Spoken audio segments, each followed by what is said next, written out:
আসসালামু আলাইকুম রহমতুল্লাহ। শাইখ কেমন আছেন? ওয়ালাইকুম আসসালাম রহমতুল্লাহ বরকাতুহু। জি বলেন। শাইখ বাফেলো থেকে বলছিলাম।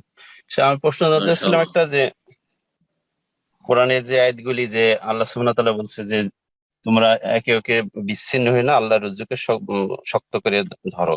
এই রিলেটেড যে আয়াতগুলি বা হাদিসগুলি, আসলে আমরা তো এখন সবাই সবার দিকে দেখি, সব দলের দিকে টানে। আসলে আল্লাহ সুবহানাহু ওয়া তাআলা কি বুঝাইতেছে এই আয়াত দিয়ে বা এই রিলেটেড হাদিসগুলো দিয়ে? এটাই প্রশ্ন। শাইখ। ওয়াতাসিমু বিহাবলিল্লাহি জামিআন ওয়া লা তাফাররাকু। হাবলুল্লাহ হচ্ছে আল কোরআনুল কারীম এবং রাসূলুল্লাহ সাল্লাল্লাহু আলাইহি ওয়াসাল্লামের সুন্নাহ। জি, মানে আহলে সুন্নাত ওয়াল জামাতের অন্তর্ভুক্ত থাকো, আহলে বিদআত হইও না, সুফি হইও না, বুঝা গেছে? এই চরমপন্থী ইখওয়ানি হইও না। জি, এগুলো হইও না। এগুলো হচ্ছে আল্লাহর রশিকে ছেড়ে দিয়ে এদিক সেদিক বিচ্ছিন্ন হয়ে যাওয়া। আহলে সুন্নাত ওয়াল জামাত আশআরি হইও না, মাতুরিদি হইও না, মুতাজিলা হইও না। কথা বুঝতে পারছেন? যতগুলি যে ভ্রান্ত 72টি ফিরকা আছে সেগুলিতে যেও না, আহলে সুন্নাত ওয়াল জামাতের সাথে থাকো। এটা হচ্ছে আল্লাহ কোরআন সুন্নাহকে আঁকড়ে ধরা, আলা মানহাজিস সালাফ, সালাফে সলেহিনের আদর্শ, সাহাবায়ে কেরামদের মাঝে যে ইসলামটা ছিল সেই ইসলামটা যেন আপনি ধারণ করে থাকেন। যেই দৃষ্টিভঙ্গি নিয়ে তারা ইসলামটাকে যেভাবে বুঝেছেন কোরআন সুন্নাহকে, ওইভাবে বুঝবেন এবং ওইভাবে যেসব ওলামারা বুঝে তাদের অনুসরণ করবেন। এটা হচ্ছে হাবুলুল্লাহর অর্থ। তাই একটা হচ্ছে আহলে সুন্নাত ওয়াল জামাতের সাথে থাকা। আরেকটি অর্থ এর হচ্ছে যে মুসলিম দেশে বাস করেন, সুতরাং মুসলিম শাসকের বৈধ কাজ আনুগত্য করা, বিদ্রোহ ঘোষণা না করা, দেশে দেশ বিরোধী নাশকতামূলক কিছু না করা, দেশের ভিতরে থেকে ভিতর ভিতর ভিতর ভিতর নাশকতামূলক তৎপরতা চালাচ্ছে, এগুলি হচ্ছে ওয়াতাসিমু বিহাবলিল্লাহর পরিপন্থী, এর বিরোধী। কিন্তু ওয়াতাসিমু বিহাবলিল্লাহ, আল্লাহর রশিকে মজবুত করে সবাই ধরো, জামিয়ান বলা হয় সবাই ধরো। এই কথা বলা হয়নি যে কয়েকটা দল আছে, কিছু এখানে ধরো, কিছু ওইখানে ধরো, কিছু ধরো, এটা তো বলা হয়। তাহলে এটা কোন সংগঠনের লোকদের জন্য আয়াত নয় আসলে। তাহলে একটি সংগঠন হইতে হবে, তো একটি সংগঠন তো নেই।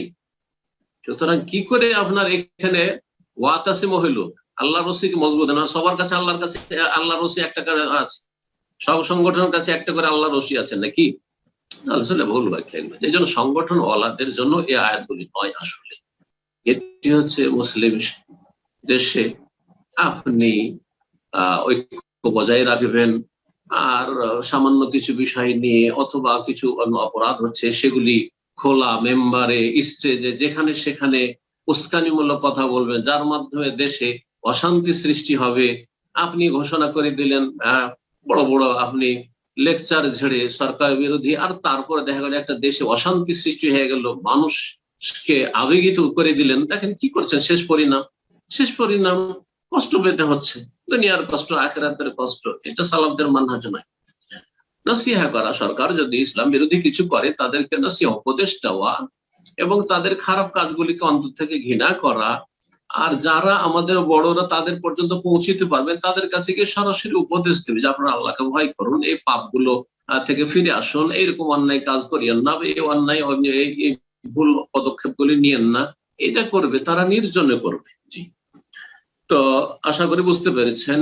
এই ক্ষেত্রগুলিতে আয়াত ফিট করবেন যে আল্লাহ রশিকে মজবুত করে ধারণ করুন, আর কোরআনে কারীম মুসলিম শাসকের চারপাশে থাকতে বলেছে, বিচ্ছিন্ন হতে বলে। কারণ বিচ্ছিন্ন হইলে বাইরের যে কাফের শক্তিগুলি আছে বা ভিতরেই যে সব ইসলাম বিরোধী শক্তি রয়েছে, মুসলিম জাতি বিরোধী শক্তি রয়েছে, সেই শক্তিগুলি মাথা চাড়া দেবে, ক্ষতি করে দেবে মুসলিমদের এবং মুসলিম দেশের।